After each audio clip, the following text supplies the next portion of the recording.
नमस्कार दोस्तों, Recon civil academy में आप सभी का स्वागत है। आज के इस वीडियो सेशन में हम डिस्कस करेंगे ट्रांसपोर्टेशन इंजीनियरिंग के क्वेश्चंस जो कि गेट 2020 आफ्टरनून सेशन में पूछे गए थे। तो इनको हमने दो कैटेगरी में डिवाइड किया है, लेवल 1 और level 2।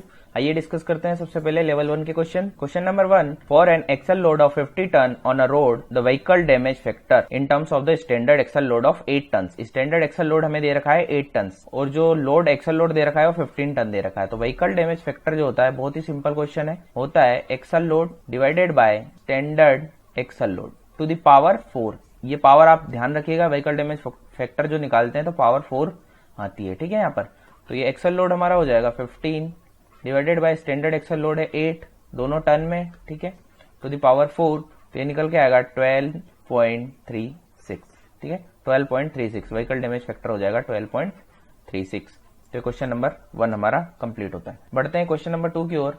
A 24 our traffic count at a road section was observed to be 1000 vehicles on a Tuesday in the month of July. If daily adjustment factor for Tuesday is 1.121 and monthly adjustment factor for July is 0.913, the annual average daily traffic हमें निकालना है vehicle per day में annual average daily traffic। annual average daily traffic ये क्या होता है? ये होता है जो ऑब्जर्व ट्रैफिक है तुम्हारा किसी पर्टिकुलर डे पर, जो कि हमें दिया गया है। ठीक है, 1000 व्हीकल है on Tuesday in the month of July, into होता है daily adjustment factor into monthly adjustment factor. तो सिंपल है, सारी वैल्यूज हमें दे रखी है। तो एनुअल एवरेज डेली ट्रैफिक जो हो जाएगा वो जाएगा, ऑब्जर्व ट्रैफिक कितना है 1000 इनटू डेली एडजस्टमेंट फैक्टर कितना दे रखा है 1.121 इनटू मंथली एडजस्टमेंट फैक्टर कितना दे रखा है 0.913। AADT की वैल्यू हो जाएगी 1023.47 व्हीकल पर डे। ठीक है, round off to the nearest integer करना है। ठीक है, तो ये हो जाएगा 1024, हायर साइड करते हैं। ठीक है, जब भी व्हीकल की बात होती है। ठीक है, क्योंकि 0.47 जो है एक इसको 1 व्हीकल काउंट कर लेते हैं। ठीक है, तो 1024। ठीक है, तो क्वेश्चन नंबर 2 में हमारा यहाँ पर खत्म होता है। बात करेंगे क्वेश्चन नंबर 3 की। The traffic starts discharging from an approach at an intersection with the signal turning green.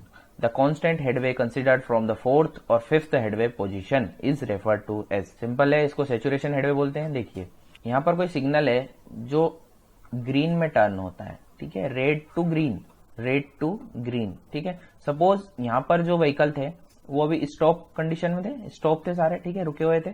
अब ये जैसे ही रेड टू ग्रीन में कन्वर्ट हुआ तो यहाँ से ये डिस्चार्ज होने लगेंगे। ठीक है, इस तरीके से। तो जो 4th to 5th है, 4th और 5th हेडवे पोजीशन मींस यहाँ से जब 4 या 5 व्हीकल पास हो चुके होंगे उस टाइम पर जो किस फ्रीक्वेंसी से पास हो रहे होंगे व्हीकल। ठीक है, तो वो जो हेडवे होगा वो सैचुरेशन हेडवे होगा, क्योंकि यहाँ पर इस कंडीशन में मैक्सिमम व्हीकल पास हो रहे हैं। ठीक है, तो सैचुरेशन कंडीशन है, इसलिए उसको बोलते हैं सैचुरेशन हेडवे। ठीक है, तो क्वेश्चन नंबर 3 भी हमारा खत्म होता है। बात करते हैं next question, question number 4। The design speed of a 2-lane 2-way road is 60 km/h and the longitudinal coefficient of friction is 0.36। The reaction time of a driver is 2.5 second. Consider acceleration due to gravity as 9.8 metre per second square. The intermediate sight distance. ठीक है, हमें निकालना है intermediate sight distance ISD। ये क्या होता है 2 into SSD होता है, मतलब अगर मैं SSD निकाल लूं तो मुझे ISD मिल जाएगा। ठीक है, और 2-lane 2-way के लिए दे रखा है हमें जो डेटा V दे रखा है 60 kmph। ठीक है, 60 km/h। Friction coefficient of friction की वैल्यू दे रखी है 0.36। रिएक्शन टाइम दे रखा है 2.5 सेकेंड। ठीक है, तो जो SSD होता है उसका क्या फॉर्मूला होता है, SSD is equal to 0.278 V in kmph। ठीक है, 0.278 मैंने क्यों लिखा है, क्योंकि V मैं जो ले रहा हूँ km/h में डायरेक्ट पुट कर दूंगा into TR plus 0.278 V in kmph का square divided bye 2G F plus minus G। ठीक है, ये G है ग्रेडियंट, लेकिन यहाँ पर कोई ग्रेडियंट गिवन नहीं है तो इसकी वैल्यू हो जाएगी 0। ठीक है, तो वैल्यू पुट कर दीजिए SSD is equal to 0.278 into V kmph 60 into TR की वैल्यू 2.5 प्लस 0.278 इंटू 60 का whole square divided by 2 into G की वैल्यू 9.8 इंटू F की वैल्यू है 0.36। तो SSD ये पहले टर्म जो आ रहा है वो आ रहा है 41.7 प्लस जो दूसरा टर्म आ रहा है 39.39। तो SSD हो जाएगी 81.09 मीटर। ठीक है। स्टॉपिंग साइड डिस्टेंस जो हो जाएगी 81.09 मीटर। अब ISD जो है मेरा वो है 2 इंटू SSD, तो ISD हो जाएगा 2 इंटू 81.09, तो ISD हो जाएगा 162.18 मीटर, ठीक है। तो ये हमारा आंसर हो जाएगा। Round off to the nearest integer करना था तो 162 हो जाएगा, ठीक है। 163 भी करते तो कोई दिक्कत नहीं थी, गेट में रेंज दी जाती है, ठीक है। सपोज इसकी रेंज दी गई होगी 161 से 164, ठीक है, इस तरीके से। तो ये भी हमारा क्वेश्चन खत्म होता है। Question number 4। क्वेश्चन नंबर 5 की बात करते हैं। बहुत ही सिंपल क्वेश्चन आया था एयरपोर्ट से, जस्ट अगर आपने थोड़ा सा भी पढ़ा होगा एयरपोर्ट तो बन जाएगा। For the hottest month of the year at the proposed airport site the monthly mean of the average daily temperature is 39 degree Celsius. The monthly mean of the maximum daily temperature is 48 degree Celsius for the same month of the year. From the given information calculate airport reference temperature, ठीक है। हमें निकालना है airport reference temperature ART, ठीक है। तो इसका सीधा सीधा फॉर्मूला होता है ART is equal to TA plus TM minus TA by 3। ये TA क्या है? TA है एवरेज डेली टेम्परेचर। देखिए यहां पर जो 39 वैल्यू दे रखी है, the monthly mean of the average daily temperature is 39 degree Celsius, ठीक है। इसका मतलब समझिए, अगर आपको सपोज ये डायरेक्ट वैल्यू नहीं गिवन होती, सपोज आपको डायरेक्ट वैल्यू नहीं गिवन होती, तो आप ये TA की वैल्यू कैसे निकालते हैं वो भी मैं आपको समझा देता हूं। The monthly mean of the average daily temperature means जो एक मंथ है हमारा, सपोज हमारे पास कोई मंथ है, ठीक है, उसके 30 डेज का जो टेम्परेचर है, तो हम पर डे का एवरेज टेम्परेचर लेंगे, ठीक है, डेली एवरेज टेम्परेचर लेंगे, ठीक है। देन जितना है 30 डेज का डेली एवरेज टेम्परेचर, उसका हम मीन निकालेंगे, ठीक है। मतलब सारे टेम्परेचर को ऐड कर देंगे और divided by 30 means suppose 30 days है मंथ में, तो डिवाइडेड बाय 30 कर देंगे। तो ये क्या आ जाएगा? Monthly mean of the average daily temperature, ठीक है। हमने यहां पर क्या लिया है? पर डे का एवरेज टेम्परेचर लिया है, डेली एवरेज, ठीक है। देन उसका मीन निकाला है, ठीक है। और अगर मैं TM की बात करता हूं, TM क्या है? तो TM यहां पर है monthly mean of the maximum daily temperature, means किसी पर्टिकुलर डे में जो मैक्सिमम टेम्परेचर होगा, ठीक है, उन सबको लेंगे हम, जैसा TM1, TM2, TM3। डे 1 में सपोज मैक्सिमम टेम्परेचर TM1 है, डे 2 में TM2 है, डे 3 में TM3 है, इन सबको लेंगे, देन इनका मीन निकालेंगे, वो होगा TM, ठीक है। तो समझ गए आप? तो TA की वैल्यू यहां पर दे रखी है हमें 39 डिग्री सेल्सियस।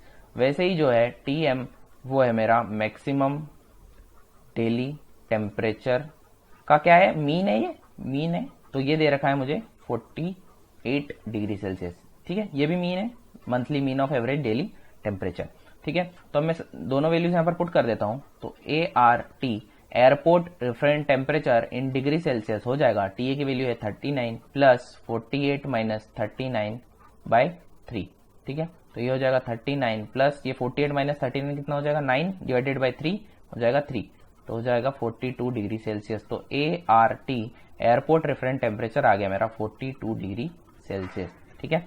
सिंपल क्वेश्चन था, कुछ नहीं था इसमें, आपको याद रखना है ये, ठीक है। ART is equal to TA plus TM minus TA divided by 3, ठीक है दोस्तों।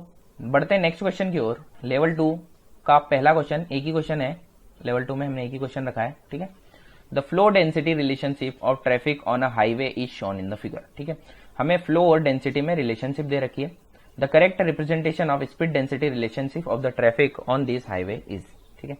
तो सपोज इसको मैं पॉइंट देता हूं O, A एंड B, ठीक है। फ्लो और डेंसिटी में हमें रिलेशनशिप दे रखी है, तो अगर मैं पोर्शन OA के लिए बात करूं, पोर्शन OA के लिए, ठीक है, लीनियरली वेरी कर रहा है फ्लो विथ डेंसिटी, ठीक है। तो मैं लिख सकता हूं Q is equal to KV, ये लिख सकता हूं, ठीक है। मीन्स यहां पर अगर लीनियरली वेरी कर रहा है तो V जो है वो हमारा कांस्टेंट है, V है जो कांस्टेंट है, स्लोप हो गया एक तरीके से, ठीक है। V तो V जो है कांस्टेंट है, इसका स्लोप कांस्टेंट है, थीटा कांस्टेंट है, ठीक है, O से A तक। तो अगर हम बात करें V कांस्टेंट होगा तो OA रीजन में V कांस्टेंट होगा, ठीक है। तो अगर हम बात करें ऑप्शंस की, आइए देखते हैं। जो A B C D option है, इसमें शुरू में जो स्पीड होगी वो कांस्टेंट होंगी, ठीक है। A में कांस्टेंट है, B में भी कांस्टेंट है, C में नहीं है तो ये ऑप्शन तो नहीं होगा, D में भी कांस्टेंट है, ठीक है। तो हमने इतना फाइंड किया कि या तो आंसर A, B या D होगा, ठीक है। अब अगर बात करें पोर्शन AB की, ठीक है, तो ये जो लाइन की इक्वेशन है दोस्तों, ये कुछ इस तरीके से Q is equal to minus MK plus C, ठीक है, नेगेटिव स्लोप है प्लस C, इस तरीके से। तो अगर मैं बात करूं यहां पर एंड Q इक्वल टू केवी तो हम देख चुके हैं, ठीक है। अगर क्यू की मैं वैल्यू रख देता हूं KV is equal to minus M K plus C, ठीक है, तो यहां से क्या आ जाएगा, इस के को इधर डिवाइड कर देते हैं तो वी आ जाएगा माइनस एम प्लस सी बाय के, ठीक है। ये मेरी इक्वेशन आ गई, ये क्या आई, वेलोसिटी की इक्वेशन। अब इस इक्वेशन से आपको अगर चेक करना है तो देखिए मैं इसका स्लोप निकालता हूं, ठीक है। यहां पर स्पीड और डेंसिटी में रिलेशन दे रखा है तो मैं डीवी बाई डी के निकालता हूं, देन मुझे ऑप्शन से चेक करना पड़ेगा कि कौन सा आंसर होगा, ठीक है। तो अगर मैं डीवी बाई डी के की बात करता हूं तो डीवी बाई डी के की वैल्यू हो जाएगी, इसका तो 0 हो जाएगा, कांस्टेंट है, सी बाई के, 1 बाई के का क्या होगा, माइनस 1 बाई के स्क्वायर, तो ये हो जाएगा माइनस सी बाय के स्क्वायर, ठीक है। इसी से पूरा क्वेश्चन अब ऑप्शन चेक हो जाएंगे, ठीक है। जो स्लोप है वो माइनस सी बाय के स्क्वायर है, ठीक है। मीन्स जब हम डेंसिटी की वैल्यू बढ़ाएंगे, ठीक है, इस के की वैल्यू को इंक्रीज करेंगे, स्लोप जो है पहली बात तो नेगेटिव है, स्लोप जो है नेगेटिव है, देन अगर हम के की वैल्यू को इंक्रीज करते हैं तो स्लोप की वैल्यू जो होगी वो डिक्रीज होगी, ठीक है। मीन्स हमें वो ग्राफ फाइंड करना है जिसमें स्लोप की वैल्यू डिक्रीज हो रही है जब हम के की वैल्यू को बढ़ा रहे हैं, ठीक है। तो आइए ऑप्शन चेक करते हैं। सबसे पहले ऑप्शन ए, ठीक है, इस पोर्शन में अगर मैं देखता हूं, ठीक है, देखिए समझिए इसको, यहां से यहां तक हम के की वैल्यू को बढ़ा रहे हैं, तो अगर हम इस पॉइंट पर बात करेंगे तो जो स्लोप था, अगर मैं यहां पर टेंजेंट खींचता हूं तो कुछ स्लोप ये था, ठीक है, थीटा, और इस पॉइंट पर बात करूंगा तो स्लोप ये हो गया थीटा 2, ये छोटा सा दिख नहीं रहा होगा आपको, थीटा 1 थीटा 2। तो अगर हम यहां पर देखेंगे तो थीटा 1 बड़ा है थीटा 2 से, मींस स्लोप की वैल्यू डिक्रीज हो रही है, ठीक है, और स्लोप नेगेटिव भी है, तो हमारा ये आंसर हो जाएगा। लेकिन मैं दूसरे ऑप्शन भी आपको चेक करके बता देता हूं। देखिए इस बी पर अगर हम बात करेंगे इस पोर्शन में, तो यहां पर आप देखोगे स्लोप तो ऑलमोस्ट 0 है, ठीक है। देखिए अगर इस पर मैं टेंजेंट खींचता हूं तो कुछ इस तरीके से आएगी, मींस स्लोप ऑलमोस्ट 0 है, और जैसे अगर हम इस पॉइंट पर आएंगे तो आपको दिखेगा कि स्लोप ऑलमोस्ट 90 डिग्री है, ऑलमोस्ट 90 डिग्री है, ठीक है। मींस यहां पर आप देखोगे तो स्लोप इंक्रीज हो रहा है, ठीक है, स्लोप इंक्रीज हो रहा है विथ रिस्पेक्ट टू के। जब हम के की वैल्यू बढ़ा रहे हैं तो स्लोप की वैल्यू इंक्रीज हो रही है, लेकिन ऐसा तो नहीं है, तो ये ऑप्शन तो होगा नहीं, आंसर तो हमारा आ चुका है ए, ठीक है, लेकिन फिर भी मैं आपको समझा रहा हूं, ठीक है। अब ऑप्शन डी की बात करेंगे। देखिए ऑप्शन डी में अगर इस रीजन में आप देखोगे तो ये जो लाइन है, ठीक है, इसका स्लोप तो कांस्टेंट ही है, इसका स्लोप कांस्टेंट है, ठीक है, तो यहां पर ये भी हमारा आंसर नहीं होगा क्योंकि स्लोप की वैल्यू तो डिक्रीज हो रही है, जब हम के को बढ़ा रहे हैं तो स्लोप क्या हो रहा है, डिक्रीज हो रहा है, ठीक है। तो इस तरीके से आपको ये क्वेश्चन समझना था, तो ये भी आंसर नहीं होगा, तो आंसर हो जाएगा ऑप्शन ए। आई होप कि आपको ये वीडियो पसंद आया होगा, और अगर आपको ये वीडियो पसंद आया है तो इस वीडियो को लाइक कीजिए और ज्यादा से ज्यादा शेयर कीजिए। Thank you very much.